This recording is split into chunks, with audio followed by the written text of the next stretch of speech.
Diasco Foot, numéro du football de la diaspora congolaise.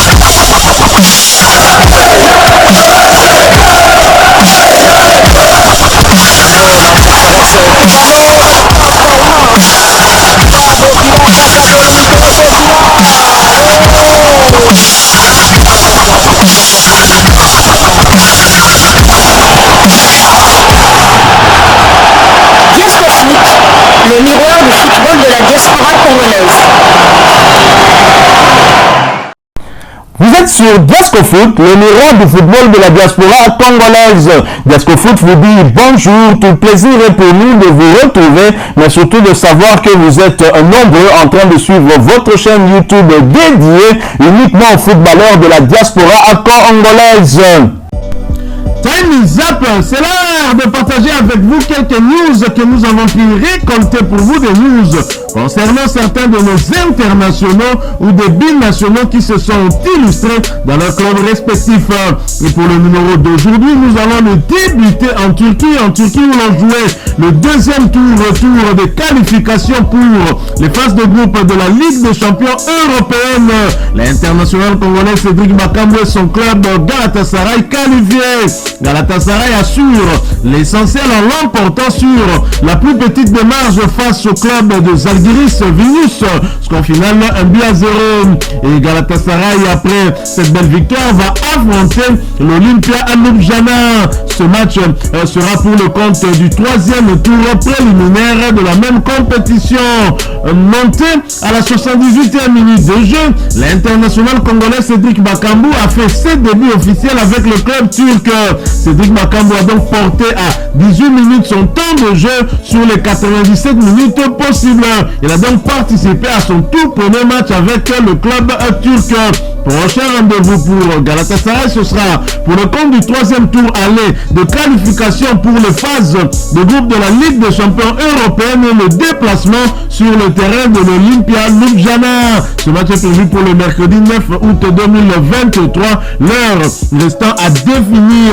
L'international Cédric Bakambu, comme avait eu à le préciser son entraîneur Okan Buruk, qu'il se retrouverait bel et bien sur la feuille du match de cette rencontre retour. Pour rappel, à l'aller, Galatasaray avait fait match nul à l'extérieur sur le score de 2 buts partout et avait donc besoin d'une victoire pour pouvoir se qualifier. Cela est arrivé. L'international congolais a donc goûté à quelques minutes de temps de jeu lors de cette rencontre, ce qui est une très bonne chose.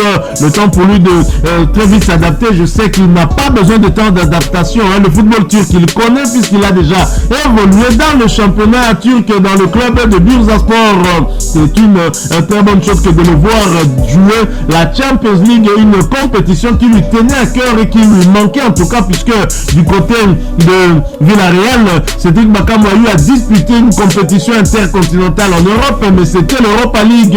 C'est pour la première fois donc qu'il dispute une compétition de Champions League et c'est une très bonne chose pour lui. Alors toujours dans le cadre de ce deuxième tour préliminaire, deuxième tour préliminaire pour la Champions League, si ça a passé pour Cédric Bakambu, ça n'a pas passé pour un autre international congolais. Pas de Ligue des champions pour Joris Kayembe et ses coéquipiers. Pourtant, en supériorité numérique dès l'entame du match, le KRC Genk s'est finalement incliné au tir au but face aux Suisses de Servette FC. Score final après prolongation, 2 buts partout. Et au tir au but, Genk a craqué, a donc perdu un tir contre 4 pour les Suisses. Alors, malgré l'élimination, l'avenir européen de Joris Kayembe et ses coéquipiers va se jouer au troisième tour de la Ligue Europa. Espérons que là-bas, il puisse poursuivre jusqu'à atteindre la phase de groupe de l'Europa League. Titulaire, l'international congolais Joris Kayembe n'a pas disputé l'intégralité de cette rencontre puisqu'il a été remplacé à la mi-temps. Il a donc profité de ces quelques minutes pour porter à 144 minutes son temps de jeu sur les 313 minutes possibles. L'international congolais a participé à 2 des 3 matchs avec son nouveau club, le KRC Genk. Prochain rendez-vous pour Joris Kayembe et Genk, ce sera pour le compte de la deuxième journée de Jupiler League, championnat belge de première division, et la réception de Eupen. Ce match est prévu pour le samedi 5 août 2023 sur le coup de 15h heure de Kinshasa.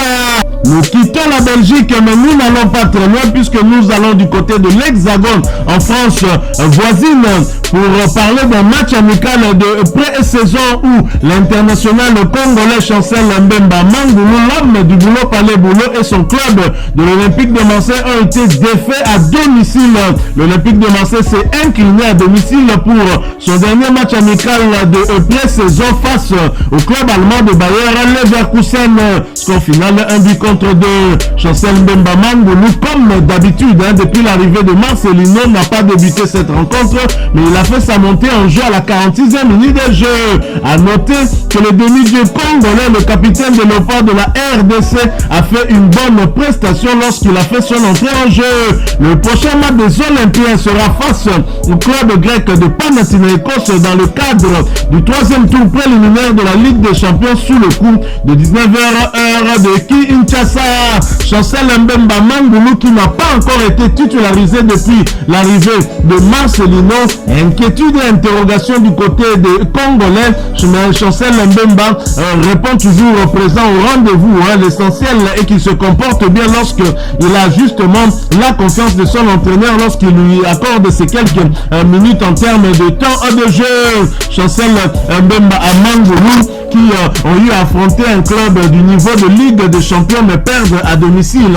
Bien sûr, c'est un match de préparation où le staff technique va donc chercher à détecter des erreurs, des compartiments qui posent problème pour essayer en tout cas de colmater ces brèches-là et donc rendre cette équipe de Marseille compétitive pour qu'elle soit prête justement pour répondre aux défis qui l'attendent, défi de se qualifier pour la phase de groupe de la Champions League. On n'en est pas encore là. Il faudra déjà passer le cap Panathinaikos qui est l'un des grands clubs de la Grèce, et donc ce ne sera pas du tout facile, et je crois qu'au niveau de Marseille on ne doit pas être tout à fait rassuré. Nous restons toujours en France, c'est toujours dans le cadre de matchs amicaux de pré-saison où un international congolais en battait un autre à 9 jours de la reprise de la Ligue 1, championnat français de première division.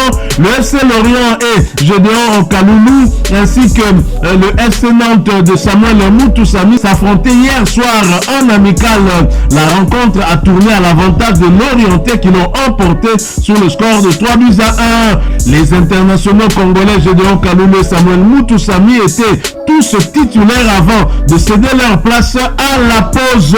Voilà donc cette préparation qui se poursuit. Deux internationaux de Sébastien de Sabre qui s'affrontaient, mais avantage aux défenseurs Gédéon Kaloulou. Nous restons toujours en France cette fois pour parler mercato où Anthony Moussaba quitte la Côte d'Azur. En effet, le binational congolais quitte définitivement l'AS Monaco après avoir enchaîné une grosse série de prêts, et il s'est engagé librement pour les 3 prochaines saisons avec le club anglais de Sheffield Wednesday, et c'est un club qui évolue en Championship anglaise, l'équivalent de la 2e division. Arrivé à l'été 2020 chez les Monégasques, l'ailier d'origine congolaise âgé de 22 ans n'a pas su s'imposer au club de la Côte d'Azur. Souhaitons lui bonne chance du côté de l'Angleterre. Nous restons justement en Angleterre où nous terminons justement ces quelques infos que nous avons prévues pour vous aujourd'hui pour parler match amical de pré-saison. Wolverhampton qui affrontait Luton Town a fait jeu égal avec ce club sur le score de 0 partout. L'international congolais Peli Rudok Mpanzu était titulaire du côté de Luton Town, mais il a été remplacé à la 75e minute de jeu. À noter que Luton Town est un club promu en première ligue avec l'international congolais, le milieu de terrain Peli Rudok Mpanzu. Nous restons toujours en Angleterre pour cette fois parler mercato. Grady Diangana serait courtisé un peu partout alors qu'il ne s'est même pas encore rétabli à 100%. Grady Diangana est fortement suivi par Burnley, Leicester City, Leeds United et plusieurs autres clubs, notamment du côté de l'Arabie Saoudite, qui sont prêts à casser leur tirelire pour s'attacher les services de l'ailier de West Bromwich Albion. Le club anglais serait prêt à laisser partir le Congolais contre une bagatelle somme de 7 millions de livres sterling. soit un peu plus de 7 millions d'euros ou 7 millions de dollars américains. Grady Diangana qui était blessé, hein, qui fait son retour aux entraînements, qui n'est donc pas encore à 100%, mais qui est justement courtisé par plusieurs clubs en Angleterre. Wait and see, hein, disent les anglophones. On verra bien ce que l'avenir nous dira. Voilà, nous sommes arrivés à la fin de ce sujet. Hein. Si vous l'avez aimé, n'hésitez pas à nous laisser un maximum de j'aime.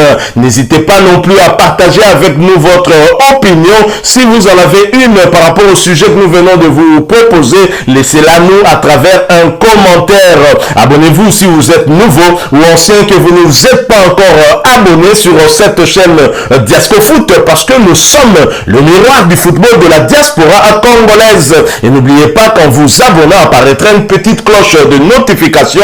Cliquez dessus pour ne plus rien manquer des prochaines vidéos que nous allons vous proposer. Encore une fois, merci à vous, avec espoir de vous retrouver très bientôt avec un autre sujet d'actualité. En attendant, portez-vous bien et Diasco Foot vous dit au revoir.